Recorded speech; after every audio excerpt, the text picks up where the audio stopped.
کائنات بنانے والے نے اس کائنات کے سینے پر انواع و اقسام کے معجزے تخلیق کیے ہیں۔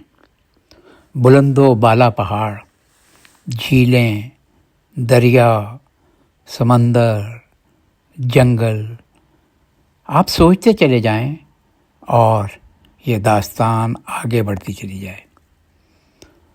کوشش کریں گے 2 3 4 پروگراموں کے اس سلسلے میں ہم کائنات میں پہاڑ کیسے تخلیق ہوئے اس پر بات کریں گے، مگر یہ بات دینی نقطۂ نظر سے نہیں، خالصتاً سائنسی نقطۂ نظر سے ہوگی۔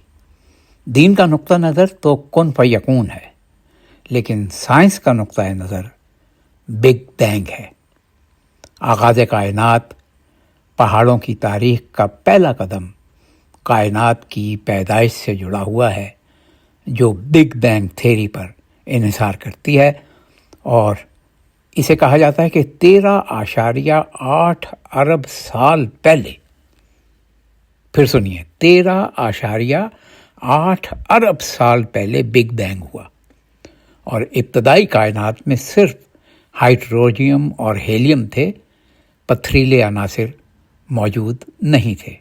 وقت کے ساتھ ستاروں کے اندر نیوکلیئر فیوژن سے لوہا، سلیکان، آکسیجن، میگنیشیم جیسے عناصر بنے، اور جب یہ ستاروں کے اندر سے یہ فیوژن نمودار ہوا تو یہ سپر نووا کی شکل میں پھٹنے لگے، اور پھر یہ عناصر فضا میں بکھر گئی، اور یہی عناصر بعد میں سیاروں اور پہاڑوں کی بنیاد بنے۔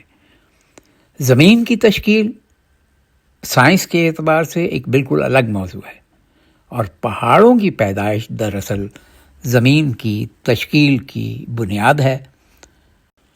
آج کی گفتگو یہاں ختم کرتے ہیں کہ زمین تقریباً 4.54 ارب سال پہلے گرد و غبار اور بادلوں کے انضمام سے بنی۔